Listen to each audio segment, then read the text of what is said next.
Sa video na to, I will give you my top video editing for Android na pwede mong gamitin na walang watermarks, and I will make you the best video for vlogging. And if you are a student, pwede mo itong gamitin for project and modules. If you're excited, let's keep watching this video. Believe me or not, since day one, I will use my phone for video editing. And in my 1-year experience for vlogging, marami na ako nasubukan mga video editing for vlogging na makikita mo sa Play Store or App Store at mga kinemes.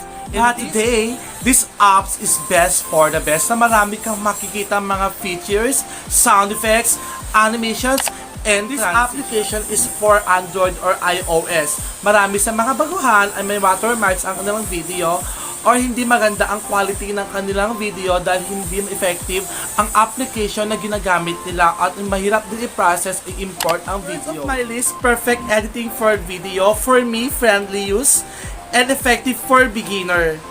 At kapag baguhan ka pa na mag-edit ng iyong video, pwede mong gamitin ang InShot. Sa kapag ako ay nagmamadali, pwede kong gamitin ang i-trim or i-cut lang ang aking videos. At marami ka din makikita mga sound effects or filters na pagpaganda ng quality ng iyong video. At pwede ka rin pumili kung anong gusto mong quality after the process of your shots. Marami kang pagpapilian na gusto mong gawin sa iyong video editing. Maaaring pwede gumamit ka ng kulay or gumamit ka ng mga ibang shapes na pwede mong gawin sa video mo, pwede sa pag-TikTok, sa Facebook, or Instagram. At kapag naboboring ang isang video mo, kailangan mo siyang i-trim or i-cut o yung malaghang na video.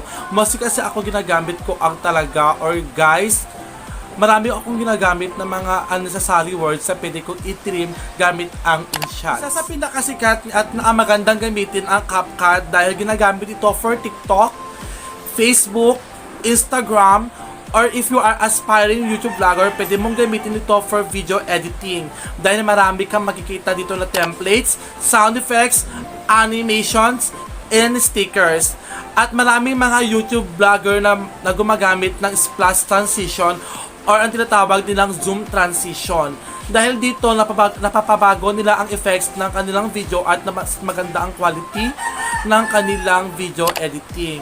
Last but not the least, ang Modio. Maraming animation text and stickers and napaka-professional gamitin at pwede mo itong gamitin sa unang video mo as an animation text tulad ng subscribe or click the bell. Yan, ginagamit mostly ito ng mga malalaking YouTubers. At sana marami kayong natutunan sa araw na to, and don't forget to subscribe and click the notification bell para maging updated kayo sa upcoming videos na i-upload ko. So yun guys, bye!